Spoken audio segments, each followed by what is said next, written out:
E ó, de novo, olha a patifaria que a gente é obrigada a passar. Olha aqui a M-Boy Mirim como que tá. De novo, a água entrando na minha casa. Olha aí, pessoal, olha aí, ó. Pois aí, ó, tá aí, ó, como é que tá minha oficina de novo aí, pessoal, ó. Tudo cheio de água de novo, pessoal, aí, ó. Olha a vida como é que tá aqui de água, meu filho. Tem condições de negócio desse aqui, pai? Tem condições de negócio desse aqui? Olha como tá isso aqui de água. Olha aí, ó. Olha minha oficina toda alagada de novo, ó. Olha aí, ó. Olha aí. Tem cabimento? Tem condições de negócio desse? Olha aí, ó. Mais debaixo de água de novo. Imagine a maior metrópole do país paralisada em questão de minutos. Na tarde da terça-feira, dia 27 de janeiro, o céu de São Paulo escureceu e trouxe com ele o caos. Mais de 80 mil imóveis ficaram sem energia elétrica, árvores gigantes bloquearam vias vitais e o trânsito colapsou com mais de 500 quilômetros de lentidão. Se você acha que foi apenas mais uma chuva de verão, precisa ver os números alarmantes deste evento e o que a previsão guarda para os próximos dias. Fique até o final para entender por que esses eventos estão cada vez mais perigosos. Junte-se a nós para acompanhar os eventos mais recentes em todo o mundo. O Centro de Gerenciamento de Emergências, o CGE, colocou toda a cidade em estado de atenção entre as 15 horas e as 16 horas e 45 minutos. O volume de água foi tão intenso que atingiu em cheio a zona sul, oeste e central. Tudo parado. Trânsito constante. Ó, ninguém passa pra canto nenhum. Ó lá, como tá parada. Ó, os motoqueiros tentando fazer a volta. Entendeu? Lá. O impacto foi imediato na rede elétrica. Segundo a Enel, concessionária responsável, mais de 80 mil imóveis na Grande São Paulo ficaram sem luz durante o pico do temporal.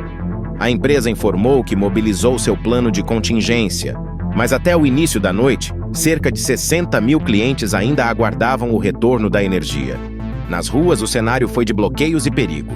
O Corpo de Bombeiros atendeu a 33 chamados para quedas de árvores apenas na tarde de terça-feira. Uma delas, de grande porte, interditou a Rua da Consolação, uma das artérias da cidade. Já na Avenida 23 de Maio, o alagamento tornou a via intransitável, obrigando a SET a bloquear os dois sentidos. O terminal João Dias e a Avenida Guarapiranga, na Zona Sul, também foram tomados pela água. O reflexo disso? Um congestionamento recorde para o horário, atingindo 539 quilômetros de lentidão às 4h30 da tarde. E atenção para este dado preocupante. Um levantamento recente aponta que os problemas com a água estão piorando. Houve um aumento de 31% nos casos de alagamentos e um salto de 61% nas inundações em comparação ao ano anterior. Especialistas alertam que apenas os piscinões não são mais suficientes. A cidade precisa urgentemente de novas formas de reter a água antes que ela transforme as ruas em rios violentos.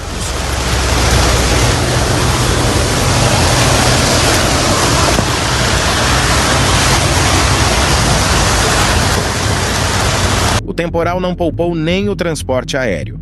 Em Guarulhos, 8 voos precisaram ser desviados para outros aeroportos devido às condições severas.